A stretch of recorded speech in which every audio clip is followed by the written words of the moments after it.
সুপ্রিয় শিক্ষার্থীবৃন্দ, সবাইকে বাংলাদেশ উন্মুক্ত বিশ্ববিদ্যালয়ের school of agriculture and rural ডেভেলপমেন্টের পক্ষ থেকে জানাচ্ছি আন্তরিক শুভেচ্ছা। আজ আমরা কোয়েল পালন পর্ব 2-এ BAGED প্রোগ্রামের BAE 1305 কোর্সের অর্থাৎ গৃহপালিত পাখি পালন ও হাঁস মুরগির হ্যাচারি ব্যবস্থাপনা কোর্সের ইউনিট 4-এর পাঠ 4.1-এর কোয়েল পালন ব্যবস্থাপনা ও কোয়েলের খাদ্য নিয়ে আলোচনা করব। শিক্ষার্থী বন্ধুরা, আসুন শুরুতেই জেনে নেওয়া যাক কি কি বিষয় রয়েছে আমাদের আজকের এই আলোচনায়। 1. কোয়েলের ডিম থেকে বাচ্চা ফুটানো। 2. কোয়েলের বাসস্থান। 3. কোয়েল পালন পদ্ধতি। 4. কোয়েলের খাদ্য ও পুষ্টি। 5. কোয়েল খামার ব্যবস্থাপনা। 6. কোয়েলের রোগব্যাধি ও প্রতিকার। শিক্ষার্থী বন্ধুরা, আপনারা জানেন মুরগির মতো কোয়েল অর্থাৎ জাপানি কোয়েল পালন করে আমরা অনেক লাভবান হতে পারি। তো এই কোয়েল পালন পদ্ধতি এবং কোয়েল খামার থেকে সঠিক পরিমাণে উৎপাদন পেতে আমাদের কি কি করণীয় সে সম্পর্কে বিস্তারিত আলোচনার পূর্বে আসুন এ সম্পর্কে একটি প্রামাণ্য প্রতিবেদন ও একজন কোয়েল খামারির সাক্ষাৎকার দেখে নিই। পোলট্রি শিল্পের অন্যান্য পোলট্রির তুলনায় কোয়েল সবচেয়ে ছোট পাখি। পৃথিবীতে প্রায় 55 প্রজাতির বুনো কোয়েল থাকলেও বিশ্বব্যাপী বাণিজ্যিক ভিত্তিতে ডিম ও মাংস উৎপাদনের জন্য মাত্র 2টি প্রজাতি অর্থাৎ জাপানি ও বব হোয়াইট কোয়েল খামার ভিত্তিতে পালন করা হয়। বাণিজ্যিক ভিত্তিতে পরিচালিত পোলট্রি শিল্প থেকে যে পরিমাণ মাংস ও ডিম উৎপাদিত হয় তার সিংহভাগ আসে মুরগি, হাঁস ও টার্কি থেকে। কিন্তু বর্তমানে আরও যেসব পোলট্রি মাংস ও ডিম উৎপাদনের জন্য পালন করা হয় তাদের মধ্যে কোয়েল, বিশেষত জাপানি কোয়েল অন্যতম। বর্তমানে জাপানি কোয়েল বিশ্বের পোলট্রি শিল্পের এক অবিচ্ছেদ্য অঙ্গ হিসেবে বিবেচিত হচ্ছে। জাপান ছাড়াও এগুলো যুক্তরাষ্ট্র, Canada, Britain, Germany, France, Italy, Hong Kong, Singapore, Malaysia, Indonesia, চীন, কোরিয়া প্রভৃতি দেশে অত্যন্ত জনপ্রিয় পোলট্রি হিসেবে পরিচিত। ডিম ও মাংস উৎপাদনে জাপানের কোয়েল শিল্পের বিরাট ভূমিকা রয়েছে। নিজেদের ব্যাপক চাহিদার কারণে সাবেক সোভিয়েত ইউনিয়নভুক্ত অনেক দেশ বিশাল কোয়েল শিল্প গড়ে তুলেছে। ভারতেও ব্যাপক হারে কোয়েল খামার গড়ে উঠেছে ও কোয়েল একটি শিল্পের মর্যাদা লাভ করেছে। বাংলাদেশে কয়েকজন উৎসাহী পোলট্রি খামারি 90-এর দশকের শেষের দিকে সর্বপ্রথম জাপানি কোয়েল আমদানি করেন। পরবর্তীকালে 1990 সালে বাংলাদেশ পশু সম্পদ গবেষণা প্রতিষ্ঠান জাপানি কোয়েল সংগ্রহ করে। এদেশের আবহাওয়া বাণিজ্যিক ভিত্তিতে কোয়েল পালনের জন্য অত্যন্ত উপযোগী, তাছাড়া অর্থনৈতিকভাবেও অত্যন্ত লাভজনক।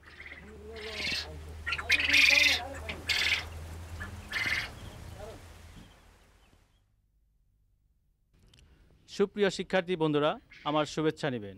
এই মুহূর্তে আমি অবস্থান করছি নারায়ণগঞ্জ জেলার হাজীগঞ্জ এলাকার একটি কোয়েল খামারে। আমি এখন কথা বলবো এই খামারের স্বত্বাধিকারী জনাব আলমগীর হোসেন, যিনি এই খামার গড়ে নিজে স্বাবলম্বী হওয়ার পাশাপাশি অন্যদের জন্য করেছেন কর্মসংস্থানের সুযোগ। জনাব আলমগীর সাহেব, তো আমি তো এতক্ষণ আপনার কোয়েল খামার ঘুরে দেখলাম, তো ভালোই লাগলো। তো আপনি কি একটু আমাদের বলবেন যে এই খামার শুরু করার আগে আপনি কিভাবে কি চিন্তা করে এটা শুরু করেছেন? আমি আগে যেমন এই যে হাঁসের বাচ্চা টাচ্চা ফুটে টুটে বিক্রি করতাম, তো আরও 10-15 বছর আগে এই পাখিটা দেখে আমার খুব পছন্দ হয়েছিল। আমি কাপ্তান বাজারে পাখিটা দেখছিলাম, তো দেখার পরে আমি উদ্যোগ নিলাম যে আমি কোয়েল পাখির খামারটা করব। তো এই কোয়েল পাখির খামারটা আমি অগর থেকে অল্প কিছু মাল আইন না আমি কোয়েল পাখি আমার খামারটা শুরু করি। তো কোয়েল পাখির খামারটা শুরু করার পরে আস্তে আস্তে যেমন 70-80টা মাল দিয়ে আমি 2000-3000 পর্যন্ত পাখি আমি করছি। করার পরে যাক আল্লাহ আমার খুব ভালোই রাখছিল, আমি এটা দিয়ে খুব সুস্থভাবে চলছিলাম। তাই এটার একটা সমস্যা কি, যেমন শীতের 6 মাস এটা খুবই ভালো, পয়সা রুজি করা যায়। যেমন 1000 পাখি পারলেও মনে করেন 7-8 হাজার টাকা রুজি করা যায় প্রতি মাসে। কিন্তু এই গরমের সিজনে একটু বেজাল হয়ে যায়। তো গরমের সিজনে আমরা একটা ইয়ে করি কি, ডিমের পাখিটারে বিক্রি করে দিয়া তারপরে আমরা হেসিং পাখিটা দিয়া, যেমন মেশিনের দ্বারা, যেমন আমি নিজেই মেশিন তৈরি করি, এই মেশিনের দ্বারা আমরা এই পাখিটা ফুটাই তারপরে 30 দিন বা 28 দিন বয়স করে আমরা টাকা বিক্রি করি। জনাব আলমগীর সাহেব, এবার আমি আপনার কাছে জানতে চাইবো যে আপনার খামারে কি ধরনের কোয়েল আছে? আমার এই খামারে 5-6 ধরনের কোয়েল আছে। যেমন কালো একরকম কোয়েল আছে, সাদা আছে, তারপরে ছায়া কালার আছে, তারপরে মনে করেন এই হলুদ কালার কোয়েল পাখি আমার খামার আছে।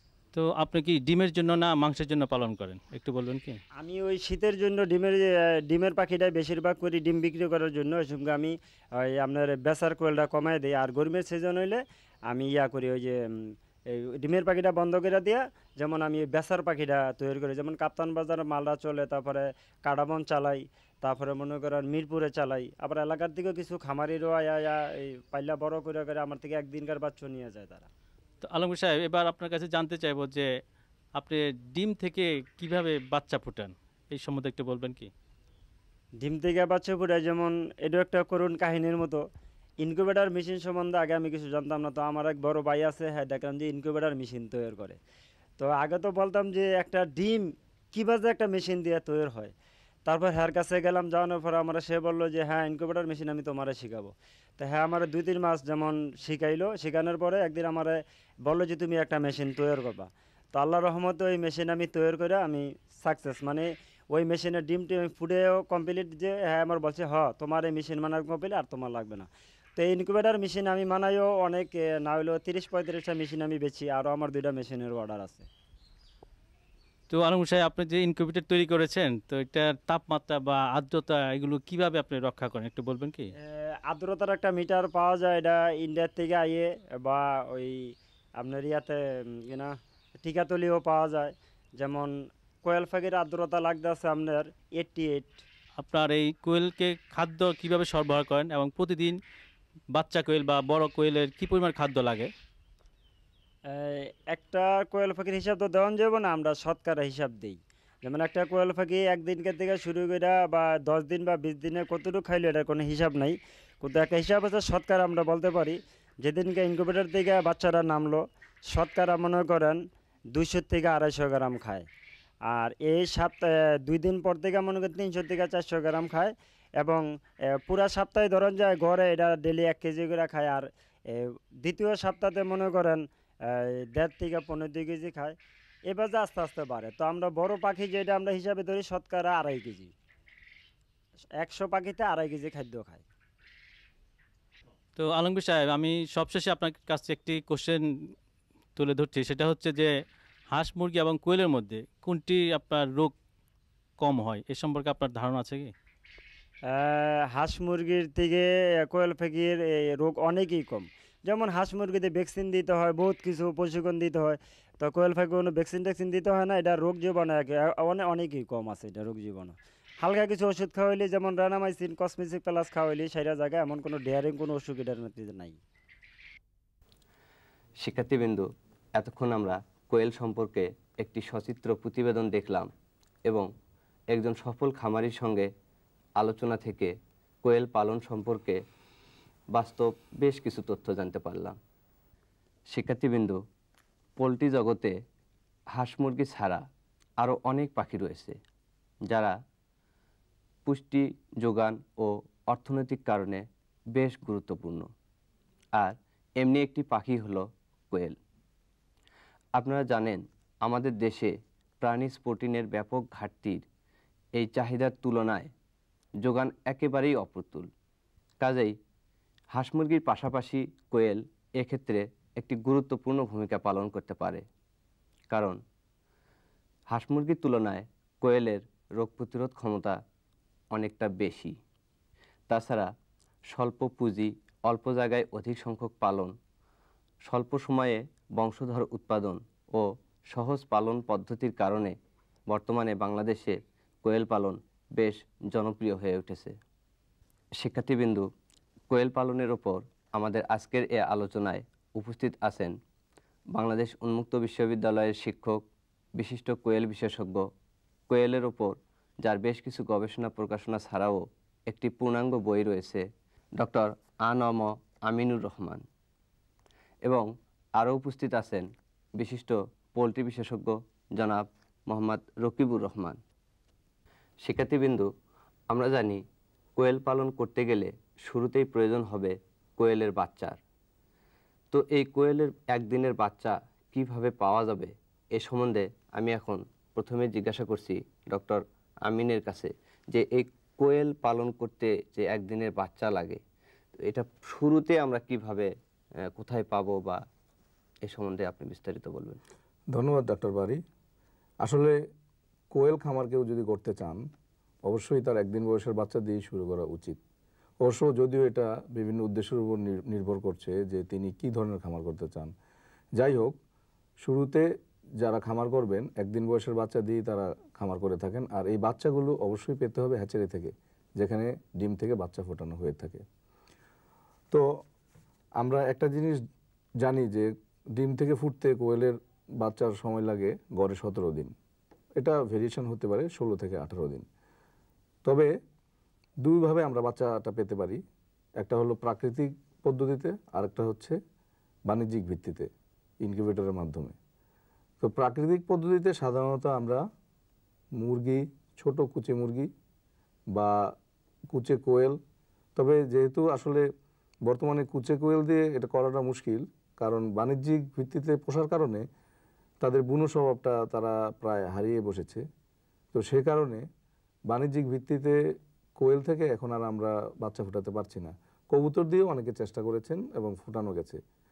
তবে এগুলি সাধারণত যারা পারিবারিক ভিত্তিতে অথবা শখের বসে পুষে থাকে তাদের ক্ষেত্রে প্রযোজ্য, এবং এর থেকে মুরগির আকারের উপর নির্ভর করে 15 থেকে 25টি ডিম ফোটানো যেতে পারে।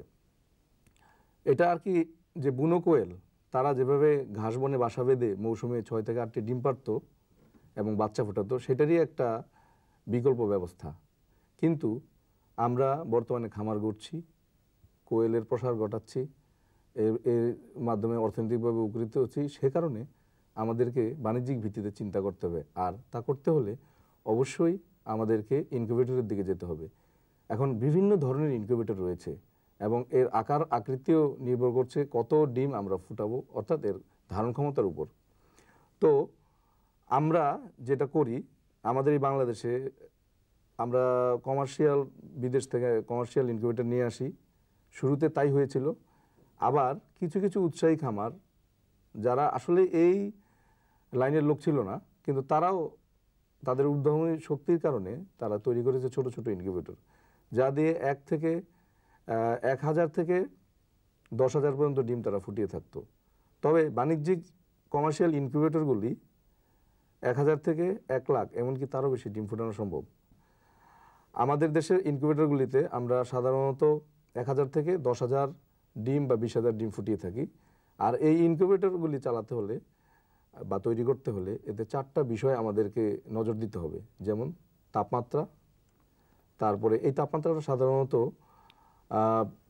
97 থেকে 100 ডিগ্রি পর্যন্ত হয়ে থাকে কোয়েলের ক্ষেত্রে। বিশেষ করে যখন নাকি সেটার হেচার থাকে তাপমাত্রাটা ভিন্ন থাকবে। যেমন প্রথম 14 দিন আমরা সেটারে সেটিং ট্রের মধ্যে এগুলোকে রাখবো, আর তখন তাপমাত্রা হবে 99 থেকে 100 ডিগ্রির মতো। এরপরে 14 দিনের পরে, অর্থাৎ 15 দিন থেকে 17 দিন ডিম ফোটার দিন পর্যন্ত এর তাপমাত্রাটা পরিবর্তন করে একটু কমিয়ে আনতে হবে 97 থেকে 98 ডিগ্রি, তাতে করে বাচ্চাটা সহজে ফুটে বের হবে। এরপরে যেটা গুরুত্বপূর্ণ সেটা হচ্ছে আপেক্ষিক আর্দ্রতা। আপেক্ষিক আর্দ্রতা সাধারণত 55 থেকে 60 ডিগ্রি রাখতে হয়, আর শেষের দিকে অর্থাৎ 15 দিন থেকে একটু বাড়িয়ে 75 ডিগ্রি পর্যন্ত এটা উন্নতি করতে হয়। তবে কেউ কেউ আরও বেশি করে থাকেন, এতে করে সহজে বাচ্চাটা ডিম থেকে ফেটে বের হয়ে আসতে পারে। তারপরে যেটা একটা ব্যাপার, সেটা হলো বায়ু চলাচল ব্যবস্থা। এটা খুব গুরুত্বপূর্ণ, কারণ আমরা জানি যে এই বাচ্চা, এটা ভ্রূণ হোক আর বড় বাচ্চাই হোক, শ্বাস প্রশ্বাস কার্য করে। এবং এই যে ডিমের খোসা দেখছেন, এই খোসার মধ্যে অসংখ্য ছিদ্র আছে এবং এগুলি দিয়ে বায়ু চলাচল করে থাকে। তারা কার্বন ডাইঅক্সাইড ত্যাগ করে, অক্সিজেন গ্রহণ করে। কাজেই প্রতিটি ইনকিউবেটরের ভিতর 21% অক্সিজেন থাকতে হবে আর 0.5% থাকতে হবে কার্বন ডাইঅক্সাইড, তাহলে একটা ব্যালেন্স হবে। এরপরে চতুর্থ যে জিনিসটি অত্যন্ত গুরুত্বপূর্ণ, সেটা হচ্ছে ডিম উল্টে পাল্টে দেওয়া।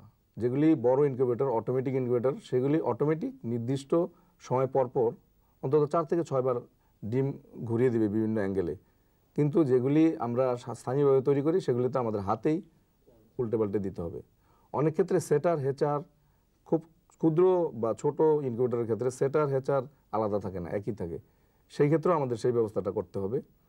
তারপর আরেকটি বিষয় আছে, এটাকে পঞ্চম বিষয় বলে থাকি, 4টার বাইরে যদিও, এটা হলো ক্যান্ডলিং করা। ডিমগুলিকে আলোর মাধ্যমে পরীক্ষা করে দেখতে হবে যে কোনো ডিম নষ্ট কিনা, আর থাকলে সেটা ফেলে দিতে হবে। কোয়েলের ক্ষেত্রে রং বেরং থাকার কারণে একটু সমস্যা, তারপরেও বোঝা যায়।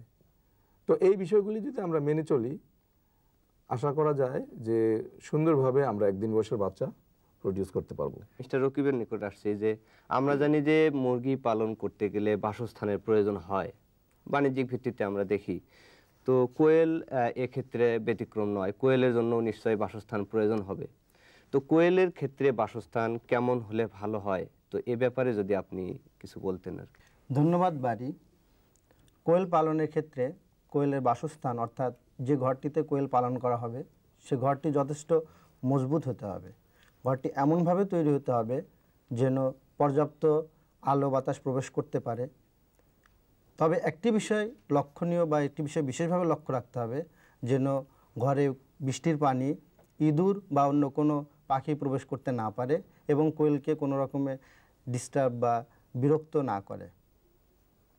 কোয়েলের ঘরটি অবশ্যই অন্যান্য ঘর থেকে দূরে হতে হবে এবং এই ঘরটি যেন নিয়মিত জীবাণুমুক্ত করা যায় এবং পরিষ্কার পরিচ্ছন্ন করা যায়, সেই ব্যবস্থাটা নিশ্চিত করতে হবে।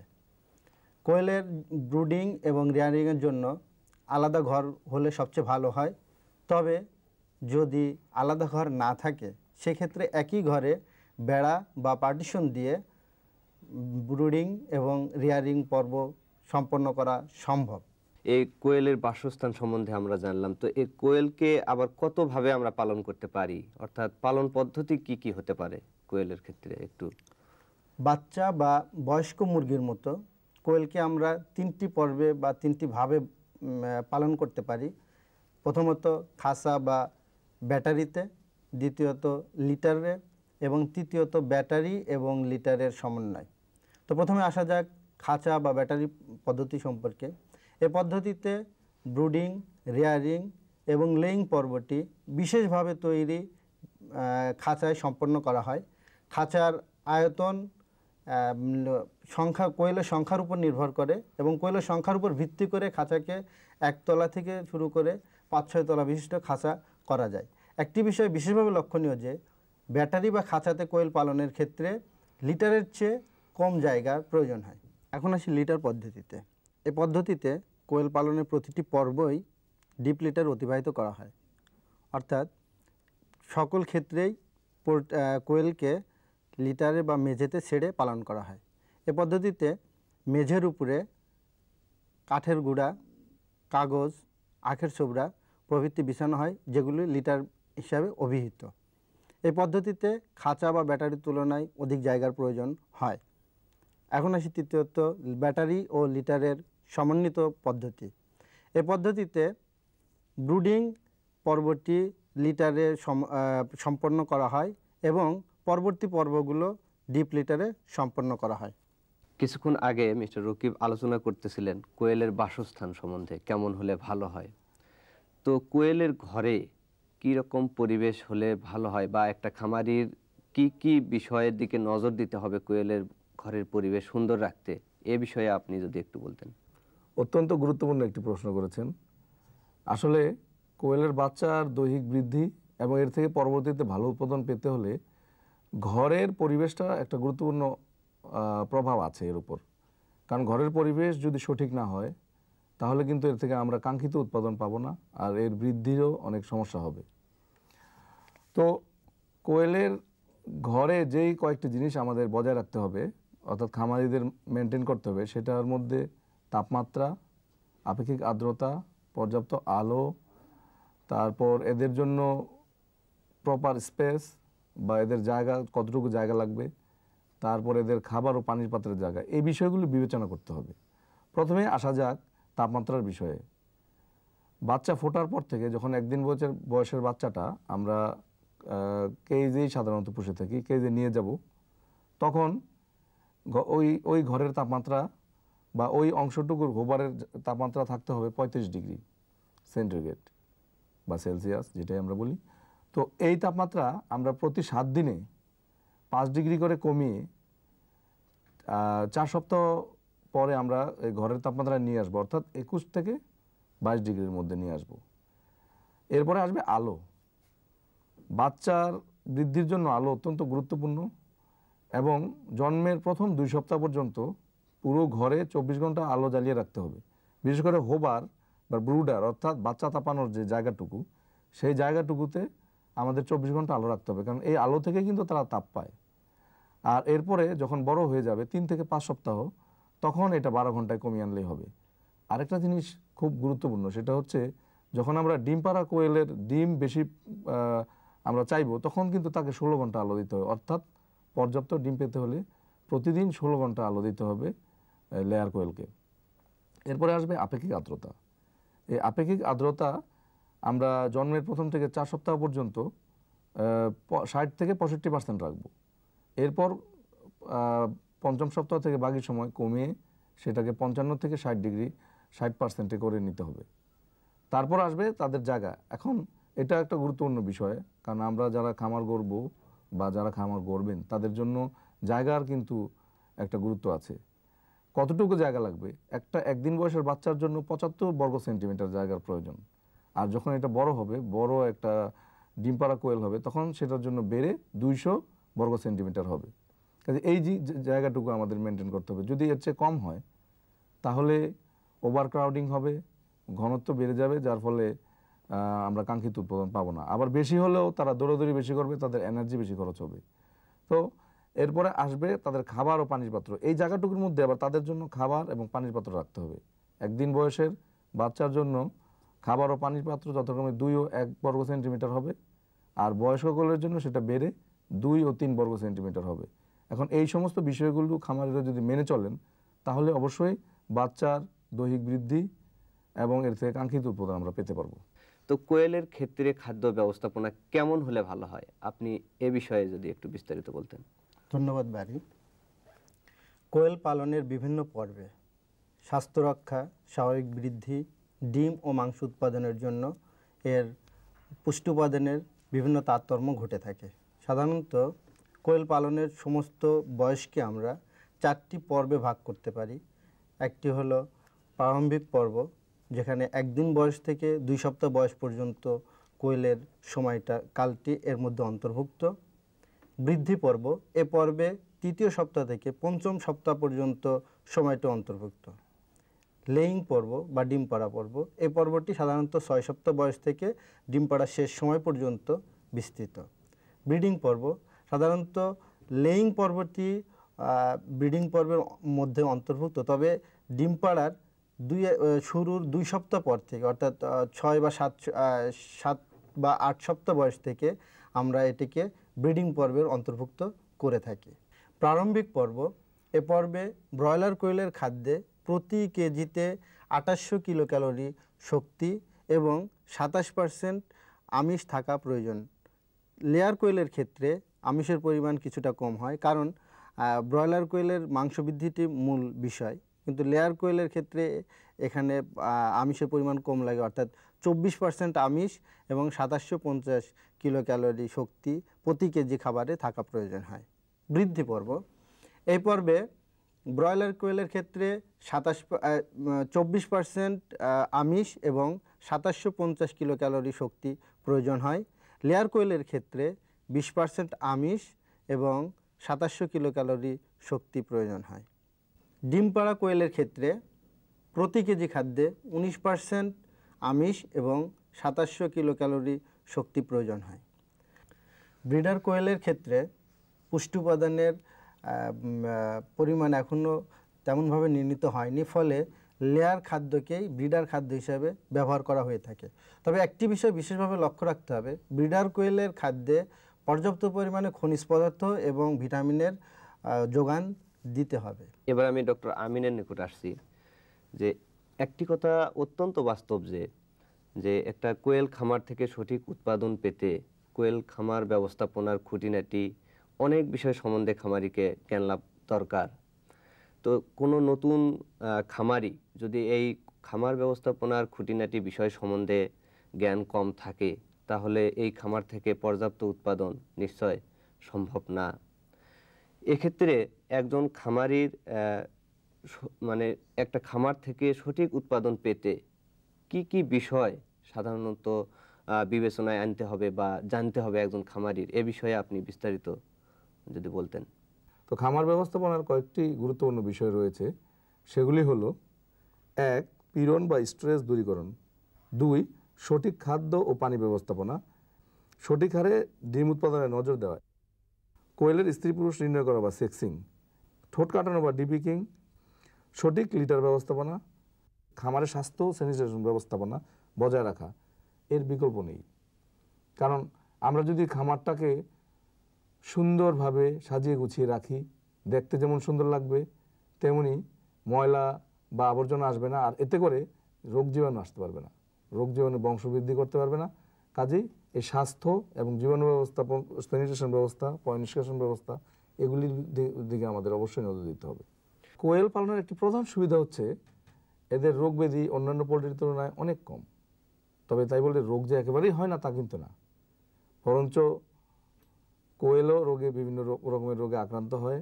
আর যেহেতু অন্যান্য পোলট্রির তুলনায় এদের রোগে আক্রমণের হার কম, এদের রোগ প্রতিরোধ ক্ষমতা বেশি, তাই একটি সুবিধা হচ্ছে কি এদেরকে আমরা আজ পর্যন্ত আর কি এখন পর্যন্ত এদের জন্য কোনো টিকা ব্যবস্থাপনাটা আমরা করছি না। তো আমরা সাধারণত খাবার আর পানির মাধ্যমে অ্যান্টিবায়োটিক, তারপর আমরা কিছু কক্সিডিওস্ট্যাট, কারণ ছোট ছোট একুশি পরজীবী আছে তারাও কিন্তু যথেষ্ট ক্ষতি করে, আর আমরা সাথে কিছু ভিটামিন দিতে পারি। এই কয়েকটি জিনিস দিলে আমাদের কিন্তু রোগই আসতে পারবে না। একটি কথা হচ্ছে চিকিৎসার চেয়ে প্রতিরোধী শ্রেয়। আমরা যদি রোগ আসতেই না দিই খামারে, স্বাস্থ্য স্যানিটেশন ব্যবস্থা ঠিক রাখি, তাহলে কিন্তু প্রতিরোধ করলে কিন্তু আর আমাদের চিকিৎসার দরকার হবে না। এই চিকিৎসা পদ্ধতিও কিন্তু মুরগির মতোই, কোনো এর মধ্যে কোনো ডিফারেন্স নেই আকার ছাড়া আর ডোজ মাত্রা ছাড়া। তো এইসব বিষয়গুলো বিভিন্ন কোয়েলের বিভিন্ন রোগ এবং তার প্রতিকার সম্পর্কে খামারিরা যদি সজাগ থাকেন, আমরা আশা করব যে খামার থেকে কাঙ্ক্ষিত উৎপাদন হবে, স্বাস্থ্য রক্ষা হবে, আর কোয়েল খামার করে খামারের লাভজনক পর্যায়ে চলে যাবে। বন্ধুরা, আজ তাহলে এ পর্যন্তই। আশা করি আবার কথা হবে। এ প্রত্যাশায় ভালো থাকুন, সুস্থ থাকুন। সবাইকে ধন্যবাদ।